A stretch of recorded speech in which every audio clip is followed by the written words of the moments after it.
he reminds us that purification and tahara is extremely important to a person's faith and iman. We sometimes take for granted how important wudu is, istinja, cleaning ourselves, being in a state of proper hygiene. These are all encompassed in a very beautiful hadith in which Rasulullah sallallahu alaihi wasallam, he says, "At-tuhuru shatrul iman," that purification, it's not only a small part of our deen, it is half of our deen. What do we understand from half of our deen? Half of our deen means that just like Hajj is important, Zakah is important, Salah is important, Ramadan is important, all of these are very important deeds. But Tahara, At-Tahur, Shatrul Iman, my purification is as important. But it's sometimes a little unfortunate that for many of us, Tahara is perhaps the last thing that comes to our mind. When we go to the bathroom, how mindful am I? When I'm making wudu, how precise am I? When I need to shower, how particular am I? These are all very important. Why? Because think about it this way. The amount of time and effort we put into salah. I'm really tired at night, but I'm waking up for Fajr. I'm really busy with work, but I come for Dhuhr. I have so many responsibilities, but I come for Jumu'ah. All of my salah depends on my tahara. Sometimes we don't realize that our clothes are spoiled. Sometimes we don't realize that my wudu is imprecise, improper. And these small fixes can go a very long way. Now, for some people, this may seem straightforward because in some cultures, we grow up being very mindful of tahara.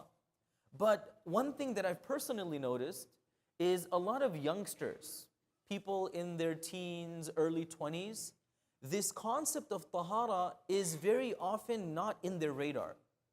When it comes to wudu, if you just observe the average teenager, we can observe our own children or our relatives making wudu, and you'll think to yourself, subhanAllah, 20 years old, Muslim, is this person, did he just accept Islam right now? They're making wudu, and I've observed this so many times in my own family, and I'll have to stop my relative, my cousin, and say, hey, for 20 years, this is how you've been making wudu? You'll ask them, when you have a candid conversation that, if you don't mind, I want to speak about the concept of istinja. There's no la haya inna Allah la yastahi. Allah doesn't have haya in these matters, but let me just ask, when you relieve yourself, and they're like, what do you mean? What are you talking about? And we kind of take it for granted. So there's so many things we want to talk about as an ummah, right? How can we revive the spirit of the ummah? How can our masajid be more filled? How can I have a stronger connection with Allah subhanahu wa ta'ala?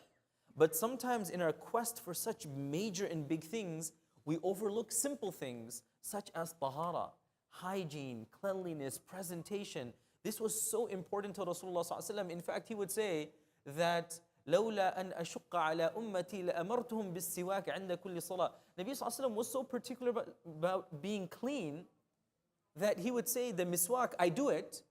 If it wasn't for the fact that it would be difficult for my ummah, I would make it fard for every person to use the miswak before salah. Why? Because when we're praying salah, I'm not just coming and doing some exercise and leaving, I'm communicating with Allah. I'm communicating with the angels, and that is why hygiene is important. I mean, think about it this way, very simple. If I have a very important meeting with a boss, if I have a very important meeting with somebody who's consequential, I'm going to start a business and I'm meeting a partner, and I'm going over there and I smell awful or I'm not presentable, it's not going to go well. So when I come to the masjid, when I pray salah, when I'm reading Quran, if I have a state of tahara, it not only enhances the reward, it makes it that much more powerful. May Allah subhanahu wa ta'ala grant us all tawfiq to have tahara in our lives, to be mindful of such a basic pillar and foundation of our deen, and educate our families along the way as well. Ameen ya Rabbil Alameen.